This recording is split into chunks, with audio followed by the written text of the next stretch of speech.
forgot. All right, welcome everybody. Good to see mostly full room, so this is good. So we're going to talk about, obviously, scaling AI. This is not a product demonstration. We are going to talk about a couple customer use cases that we've seen, real-world implementation of AI, kind of some of the roadblocks you'll run into while you're implementing AI, and then, of course, there'll be a little bit of a product pitch at the end, but we'll get there. So, but what we really want to talk about is, why do we need AI? So, your company probably doesn't have an AI problem.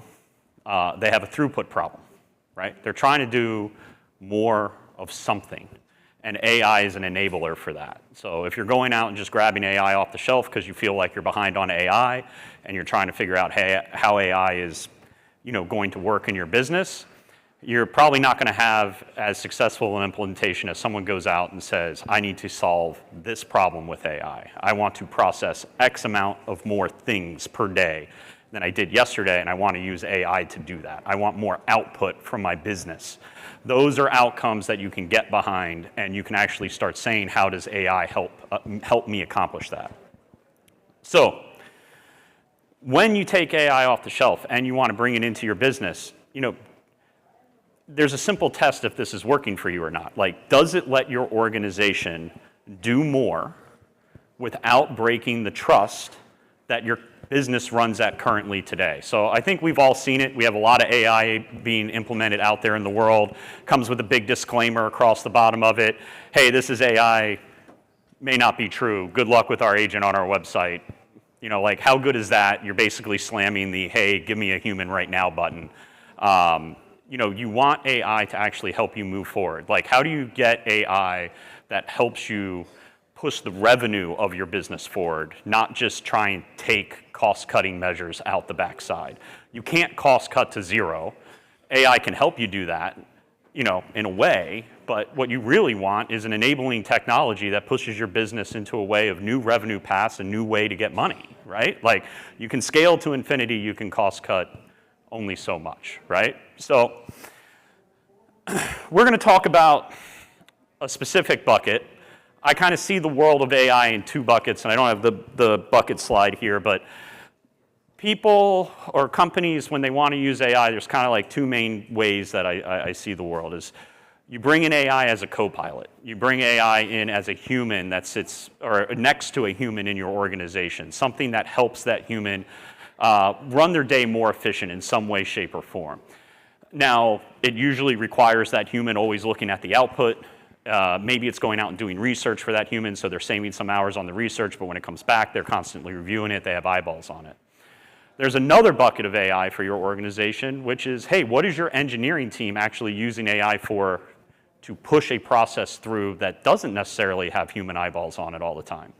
That doesn't mean you're not QAing and you don't look at things from time to time, but how do you use AI to actually automate?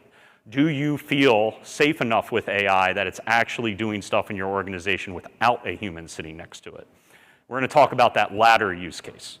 They're both very good use cases. You should use both in your business. Co-pilots are awesome. If your engineers aren't using Claude Code, I'd say go do that like yesterday, right? If you're not using some sort of AI next to humans, like go do that. But also, using AI in your organization is also, how am I automating parts of my organization, either internally or through my product that I haven't done before? And for a lot of enterprises out there, especially mid-market to enterprise companies, why should you build your own AI in-house to do these kind of things? So we're going to get to a place where there's a million different things to buy on the market. And do you want to buy 50 different agents across a whole scope of verticals to just copy your data to a million different things and have them operate on your business? And the answer is probably not that many. There will be a few vertically aligned agents that you're probably good with in your organization, but there's going to be a ton where you either need to own the logic, right? You need to control the data in some way, shape, or form. You need deep integration into how your business operates, because your business operates different than your competitors, and that's a competitive advantage, and it should be. And if you're all using the same AI agent, right, how are you differentiated? You need to shape the output, and you need to govern how the system works, right? So there's a reason why you will buy versus build. And we're going to focus a little bit more on the build side. I'm more than happy to answer questions about either of these as we go forward. But there are very good reasons why you're going to need to build your own AI in-house and why that will be important to differentiate your business from your competitors in the marketplace. So how do you get there, right? How do you get to the place where, hey, I've decided there's a part of my business that I need to move faster. I need to unlock this throughput problem that I have. I'm going to use AI, or I'm going to try to use AI to accomplish this task. What does my path look like? Like, what does the future look like for me going down this path? And where we normally find customers moving forward with this is there's an initial excitement. We've all done it. We've all taken some data, thrown it directly to ChatGPT, Claude, some chat interface, and it gives back really compelling results, right? There's some quick ones. You go, man, this is very close to kind of what I want. Like, I could probably prompt engineer my way out of this thing, and we'll be good to go. What normally happens when we're talking especially about systems where you want human eyes off and you want that running in the background a lot is you feel really good about it, but there's a growing complexity. So you're not quite getting, the output's good, but it's not good enough.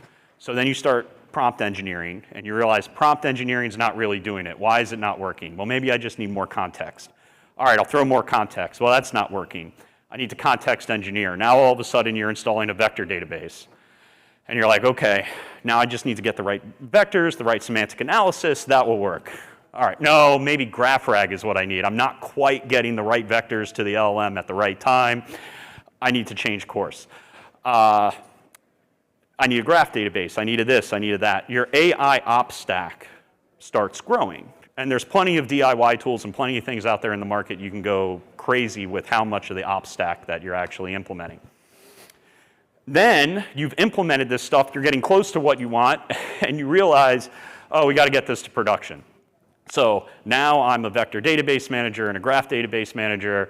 I'm a context engineering expert. I'm an evals expert. I'm a QA expert. Like, I'm all these things. Before you know it, you've fallen into an engineering trap. And what looked like this really, really quick win because you threw it against the LLM a few times, you thought it was good output, turns into your engineers all of a sudden telling you, yeah, well, we kind of have like this huge infrastructure stack. You know, we have all these different services working together. I get called every night at 2 a.m. when something breaks. You know, something falls apart. And this is a big gap between, you know, a system that you thought would work well and what the realities are of working in production. And a big part of that is this context gap, which we'll get into. So we're going to talk about two specific use cases. The first is a customer we have called Specbooks. They are in the construction space. They have very, very large wholesalers, distributors, and contractors that use their platform to bid and buy construction materials for projects, right? So distributors use them, give them, you know, their inventory, product data sheets, different things like that. Contractors use them to come in, build specification plans. And there's a whole marketplace in the middle that makes all this kind of magic happen. So their initial excitement was much like we were talking about. They were on AWS. They're trying Textract and Bedrock. They're able to easily integrate it into their current product that they had. Their team was able to show some quick wins, right? Textract does kind of a good enough job. It grabs the textual information out. Bedrock got them using some LLMs pretty quickly. Now their AI stack is starting to grow. They have a problem in the construction space where Specbooks needs about like the same 10 to 15 pieces of information from every distributor, manufacturer, different person they work with. But the construction industry, if anyone's been in that, it is a mess. There is no standard document for anything. It is a PDF file, it is an Excel file, it is a Word document. It is someone out in the field taking a picture of something and sending it in, and you telling them to enter it on a form, and they're like, good luck, process it anyway, right? So they're finding that over this multimodality of things that they're working with, they're having a lot of problems on reality. Textract's not getting everything that they want. They can't quite get the LLMs and the models to do what they want. They're starting to build in tons of edge cases, tons of different prompt engineering. They've fallen into the engineering trap. They're no longer working on how to process the scope of documents better. Their team is literally working on an AI stack. Toffler Associates, very different type of customer. So they are in strategic planning. We are based out of Washington, D.C., so we have some government customers and contractors. Toffler Associates works with Space Force, Navy, and other commercial organizations to do strategic planning and red teaming. So they're turning their consulting business, which is like 30 years of consulting and know-how from Toffler, into a product that they can not only have consulting services, but an ongoing foresight planning product with their customers. They did a very similar thing. They took their knowledge base, 30 years of Toffler knowledge, understanding and how they solve problems for the military, and they started using the Microsoft stack to try and get this done. Not consistent answers, not getting, the outputs don't sound like Toffler would sound. It's not consistently going through the right processes that a Toffler analyst would go through. Same type of deal. They keep mucking with the output, they keep mucking with the data, they're installing a large stack. You know, they kind of fall into this engineering trap. And what's really neat about these customers is they want two different things. Their measurable outputs are extremely different too. In the construction space, you want to know if I got something out of a PDF file, that exact thing shows up in my output, and that has to happen every time. And that's my confidence. With Toffler, they're red teaming. They want to make sure randomness is showing up in the output. So how do you measure for these two things very differently, right? And so with these two use cases, we're going to get into what we believe are three things everyone needs to think about when implementing AI within their organization at scale. This is regardless of who you're using, what AI orchestration platform you're using, what DIY tools or open source that you're using. But you need to think about your context, control, and confidence of what you're building. Context. How are you controlling your data? Larger and larger context windows are not necessarily the answer. Just because you can throw more data at the LLM doesn't mean it's going to give you better answers. How you prepare your context, how you understand, we'll get into that in a minute. Control, how are you controlling what data is shown and not shown to an LLM at different times? How do you control the outputs? How do you control what you're doing? And then confidence at every step of the way. A big thing that we're big proponents of is you can't deploy what you can't measure. This is an old adage in the engineering space. It does not change for AI, right? If you're simply putting your finger in the air and saying, I think it's good or not, you're not going to detach yourself from that human element of sitting next to an AI at all times. So let's dive into each one of these. So context engineering. What does this mean? So customers we work with, and this is different for every organization, but they usually have a large data set of unstructured and structured information they're trying to run their business off of, right? And it comes in a lot of different formats. You can't just open up your entire data set and say, hey, AI, go understand my whole business. I'll start asking you questions about it. It's just not going to work. You need to have an idea specifically how you want to use the context. So if you want to process, I don't know, 1,000 more requests for proposals a month with AI than you were before, what is the most narrow data set you can get to do that? Like, you should have that in your head before you go through the process. It shouldn't be, I'm going to connect my SharePoint, let me start talking to AI, magically it's going to understand how to just pull all the right documents at the right time, no matter what, throughout like my entire inventory of what's on SharePoint. It's not a successful way to go about it. So what do you need to do? You need to think of the problem you're trying to solve. You need to narrow your data set to the smallest data set possible to solve that problem. And then you need to build a metadata layer on how to figure out how to get that context to the LLM at the right time. And that context may or may not need to go to an LLM. I think this is the biggest problem that we're working with in AI right now, is they're just send everything to the LLM.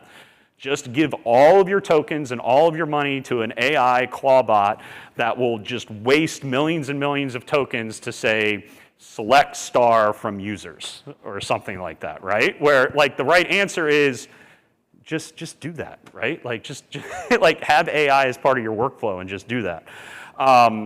But it does mean you need to understand the modality of data. So if you have documents and you have videos and you have Markdown and you have PDF files and you have all these different things, all of them need to be understood differently. The context in them needs to be understood. You do need to vectorize. You do need to have a graph system of citations. You probably do need to pull structured information out of that unstructured. And then when used in a way that data in an intelligent way, whoops. Did I go context? Yeah, control. Sorry, I thought I went one ahead. Then you can get to control, right? What data do I want to show to the LLM at a given time? And this is very important. The more data you show to an LLM, the more chance it has of picking something in that data you didn't want it to see in the first place, right? One of my favorite examples, it's not my example, someone else in the industry, one of my favorite examples of this is if you've seen the movie Memento. Has anyone seen the movie Memento? It's getting older, so not everyone has seen it, but I love it. Without giving too much away, the guy has no short-term memory anymore. He's trying to solve a problem, a crime that happened. He wakes up every morning, no short-term memory.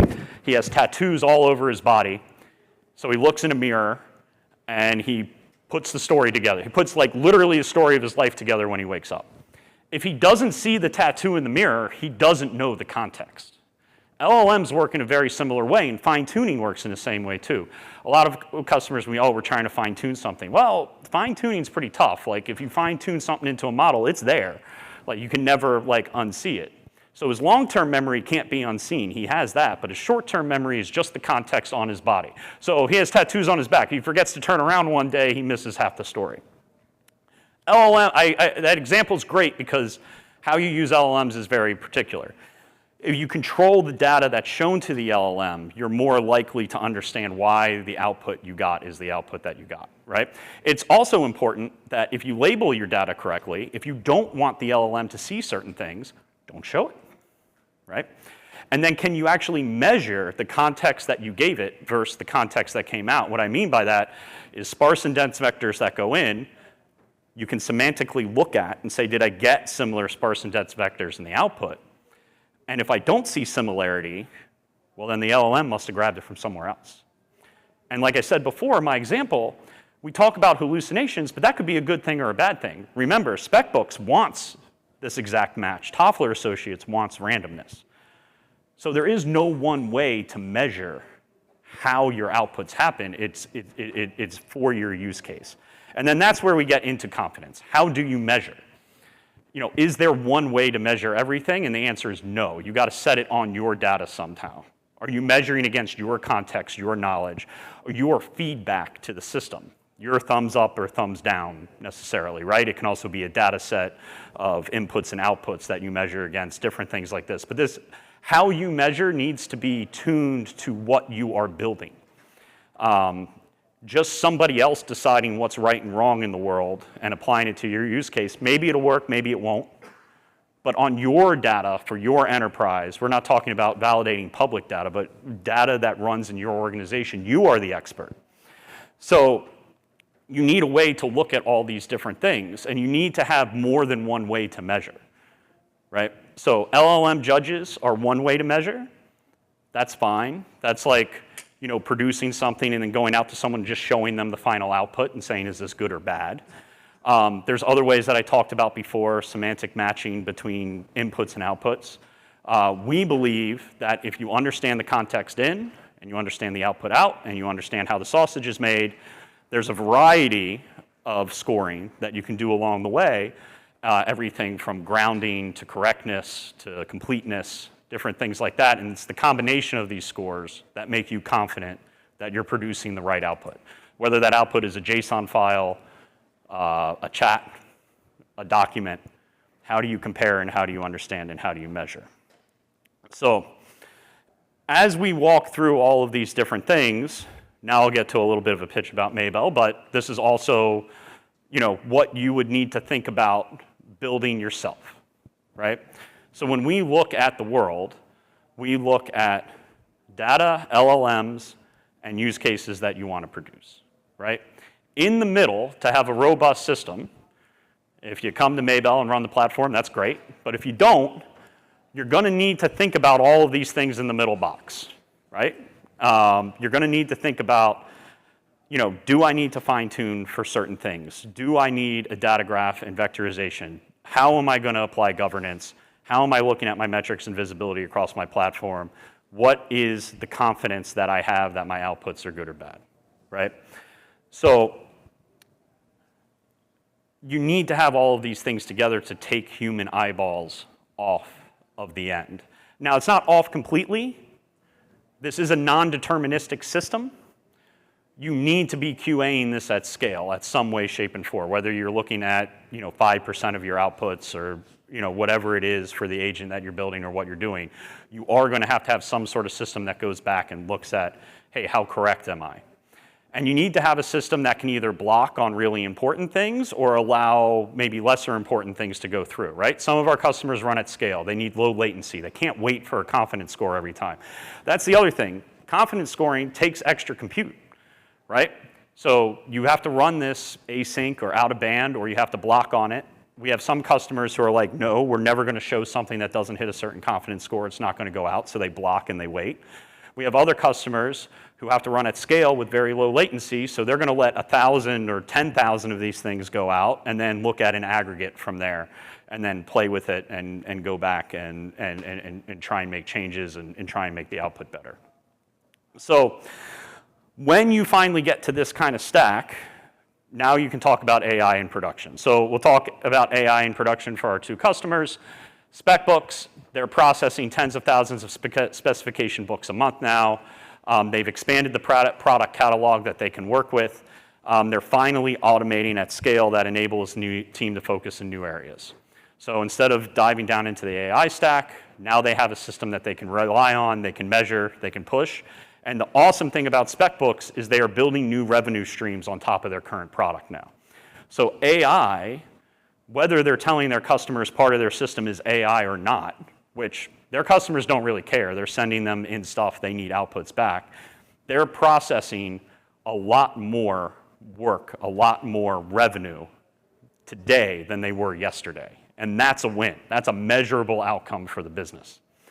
Toffler has now released their sign product.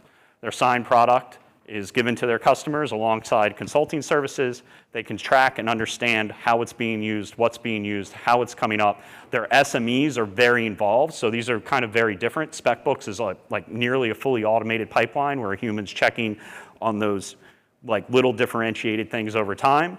You have Toffler SMEs who are using this AI with their customers to produce this foresight and red teaming planning that's going out to their customers. But their customers can get in and work with them in a different way that they were never able to before. So what I leave you with today is that if there is a problem to solve, AI is great, but it's not a hammer and everything's not a nail. So AI is very, very good for things like unstructured document processing. It's very good for understanding the steps that a human does over structured data sets. It's very good at, consolidating, certain reports and doing things that humans can do. And if there's stuff that your business has never been able to do because they couldn't hire to that capacity or couldn't do, AI is a great automation tool. But you need to monitor, measure, and trust that like a human coming into your business, or it's never going to work without human eyeballs over it every single time. So that's my talk. I think we have a few minutes for questions, but yeah, more than happy to answer anything for people in the room. Yes?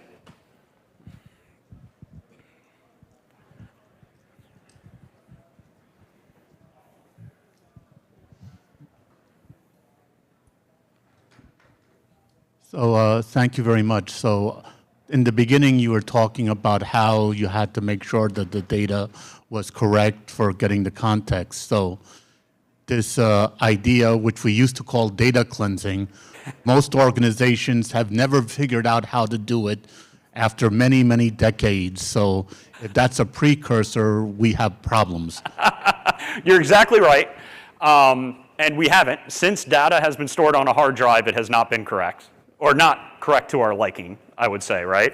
So a precursor to this is not that you clean your data, but understand how your data is applied. If you get an output and you have no idea where it came from, what documents influenced, how that answer came to be from the documents that you gave it, then you're losing. But a precursor, do not let anybody tell you the first step to using AI is to clean all your data. You'll literally never use AI. It won't happen. You're exactly right. Ever since we stored data on a tape or a hard drive, it hasn't been organized correctly. That's not saying you don't try. You try. But I think the important thing is if you're getting outputs and you have literally no idea how your inputs are influencing it, now you're in a bigger mess. Because one, you don't know how your data are organized, and you don't know where it's showing up in your outputs. That's a bigger problem to solve. But I think if you use AI in a way that you can see how your data is influencing the outputs, you can start cleansing the data a little bit on the other side. You can say like, oh, this one document keeps influencing my answers all the time. I don't want it to. I can take that data, I can take that document out of my data set, not have the LLM ever see it again, right? So that's more about how you want to think about it. But great question.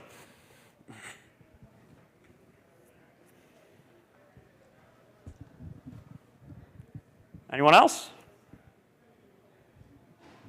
Quiet group. All right. Oh, right here. We'll take one. You got in at the buzzer.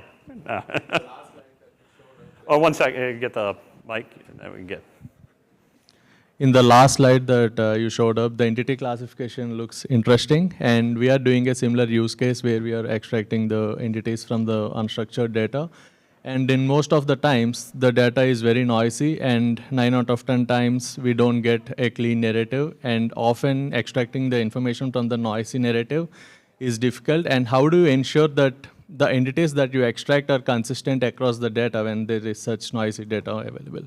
Yeah, so extraction's a hard process, right? And it's not about one technology. So we have multiple steps. So I think a PDF file, getting into AI, I never thought I'd deal with as many PDF files in my entire life as I deal with in AI right now.